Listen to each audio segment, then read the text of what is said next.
नमस्कार दर्शकों, हमारे कार्यक्रम में आपका स्वागत है।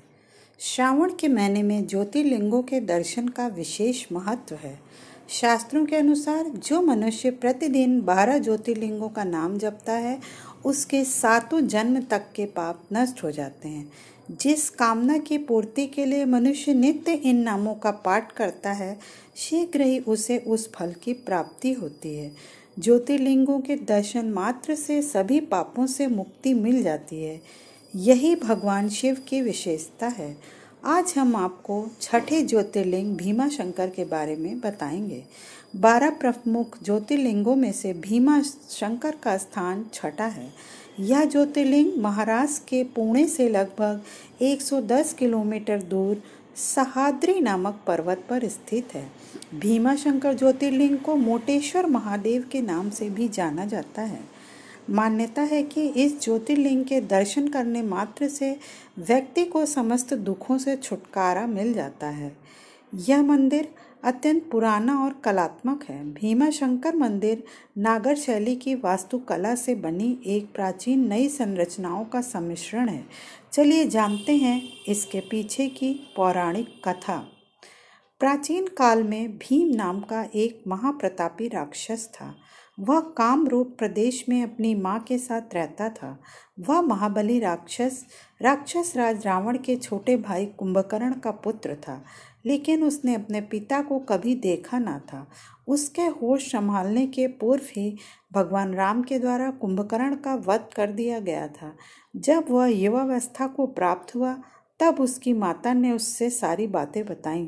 भगवान विष्णु के अवतार श्री रामचंद्र जी द्वारा अपने पिता के वध की बात सुनकर वह महाबली राक्षस अत्यंत क्रुद्ध हो उठा। अब वह निरंतर भगवान श्री हरि के वध का उपाय सोचने लगा। उसने अपने अभीष्ट की प्राप्ति के लिए 1000 वर्ष तक कठिन तपस्या की। उसकी तपस्या से प्रसन्न होकर ब्रह्मा जी ने उसे लोक विजयी होने का वरदान दे दिया। अब तो वह राक्षस ब्रह्मा जी के उस वर के प्रभाव से सारे प्राणियों को पीड़ित करने लगा। उसने देवलोक पर आक्रमण करके इंद्र आदि सारे देवताओं को वहां से बाहर निकाल दिया। पूरे देवलोक पर अब भीम का अधिकार हो गया। इसके बाद उसने भगवान श्री हरि को भी युद्ध में परास्त किया। श्री हरि को पराजित करने के पश्चात उसने कामरूप के परम शिव भक्त राजा सुदीक्षण पर आक्रमण करके उन्हें मंत्रियों अनुचरों सहित बंदी बना लिया। इस प्रकार धीरे धीरे ने सारे लोगों पर अपना अधिकार जमा लिया।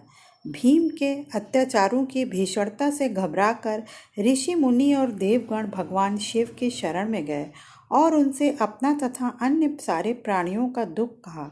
उनकी यह प्रार्थना सुनकर भगवान शिव ने कहा, मैं शीघ्र ही उस अत्याचारी राक्षस का संहार करूंगा। उसने मेरे प्रिय भक्त कामरूप नरेश सुदीक्षण को भी सेवकों सहित बंदी बना लिया है। वह अत्याचारी असुर अब और अधिक जीवित रहने का अधिकारी नहीं रह गया। भगवान शिव से यह आश्वासन पाकर ऋषि मुनि और देवगण अपने अपने स्थान को वापस लौट गए। इधर राक्षस भीम के बंदीगृह में पड़े हुए राजा सुदीक्षण ने भगवान शिव का ध्यान किया। वे अपने सामने पार्थिव शिवलिंग रख कर अर्चना कर रहे थे। उन्हें ऐसा करते देख क्रोधोन्मत्त होकर राक्षस भीम ने अपनी तलवार से उस पार्थिव शिवलिंग पर प्रहार किया, किंतु उसकी तलवार का स्पर्श उस लिंग से हो भी नहीं पाया कि उसके भीतर से साक्षात शंकर जी वहां प्रकट हो गए। उन्होंने अपनी हुंकार मात्र से उस राक्षस को वहीं जलाकर भस्म कर दिया। भगवान शिव जी का यह अद्भुत कृत्य देखकर सारे ऋषि मुनि और देवगण वहां एकत्र होकर उनकी स्तुति करने लगे। उन लोगों ने भगवान शिव से प्रार्थना की कि हे महादेव, आप लोक कल्याणार्थ अब सदा के लिए यहीं निवास करें। यह क्षेत्र शास्त्रों में अपवित्र बताया गया है। आपके निवास से यह परम पवित्र पुण्य क्षेत्र बन जाएगा। भगवान शिव ने सबकी प्रार्थना स्वीकार कर ली और वहां पर ज्योतिर्लिंग के रूप में सदा के लिए निवास करने लगे। उनका यह ज्योतिर्लिंग भीमेश्वर के नाम से विख्यात हुआ। तो दर्शकों, ये थी छठे ज्योतिर्लिंग भीमा शंकर ज्योतिर्लिंग की कथा। आपको कैसी लगी? अगर आपको हमारा वीडियो पसंद आया हो तो इसे लाइक और शेयर अवश्य करें। अगले वीडियो में मैं 7वें ज्योतिर्लिंग के महत्व और उसकी कथा के बारे में विस्तार से बताऊंगी।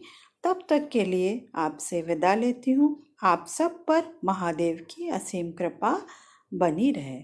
जय महादेव। ओम नमः शिवाय। जय शिव शक्ति की जय।